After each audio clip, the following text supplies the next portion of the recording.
Bom, muito obrigado, senadora Lúcia Vânia. Quero cumprimentá-la e agradecer por permitir a gente fazer o uso da palavra nessa comissão.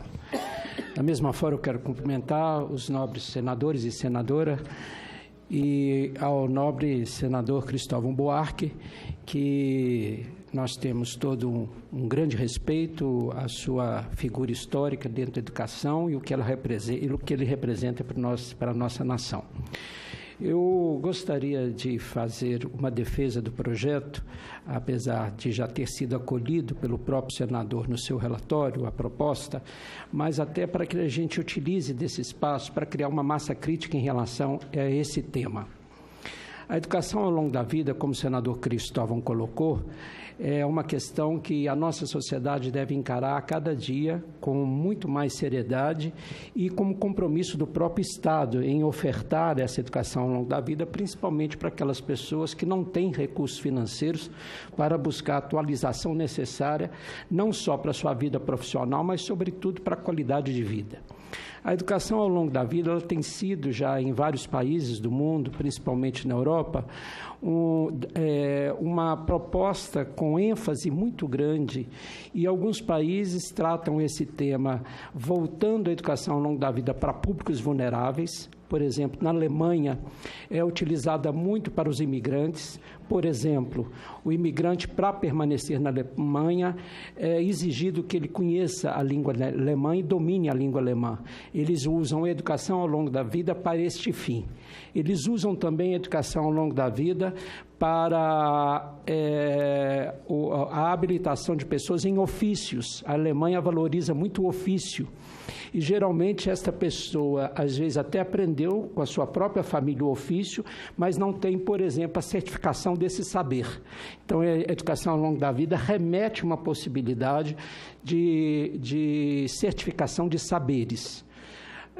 Outros países do mundo, igual a Suécia, utilizam muito a educação ao longo da vida para a qualidade de vida. Então, eu, Eduardo, por exemplo, nunca tive a oportunidade na vida de estudar sobre Beethoven e quis um dia ter esse conhecimento. Eu posso propor ao Estado, junto com um grupo de outras pessoas interessadas, em ter essa possibilidade de estudar. E ali, num projeto de início, meio e fim, um grupo de pessoas podem utilizar desta estratégia para poder ter uma formação em algo que venha facilitar e dar a ele qualidade de vida.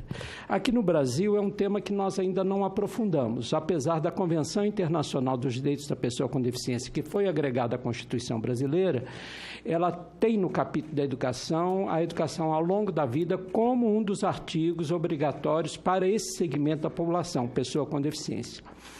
E aqui no Brasil, nós temos uma necessidade também de visualizar esse público, principalmente aquelas pessoas com deficiência intelectual que não têm um percurso educacional além do ensino fundamental e que, às vezes, não ascende o ensino médio ou o ensino superior, mas nem por isso poderia estar também em projetos específicos de início, meio e fim, para que ele pudesse habilitar em algum tipo de atividade ou habilidade que ele demonstre interesse, e sua família inclusive, e que isso possa também ter uma certificação de saber.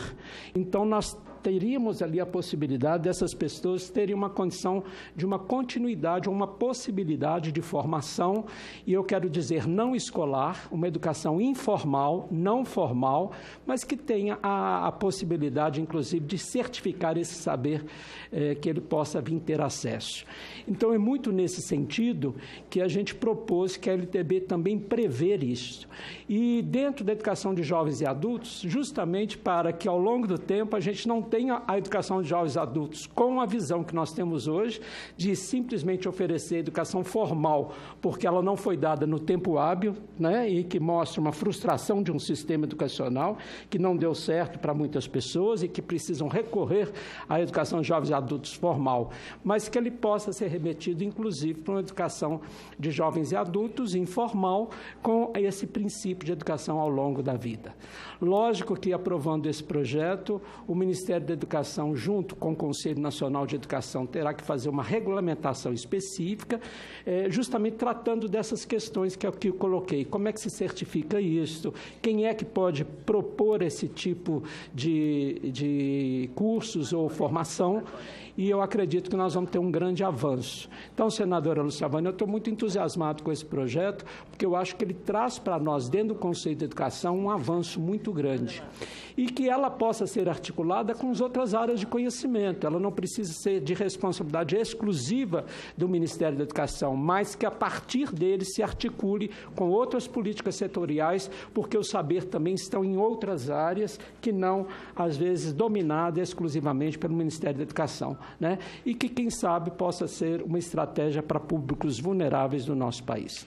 Então, dessa forma, eu agradeço muito os senadores se aprovarem e eu defendo que seja a emenda de redação ou excluir, né? Aí depende do que os senadores decidirem, para não voltar para a Câmara, senão nós vamos arrastar esse debate. Obrigado, senadora. Continua em discussão. Senador Pedro Chaves.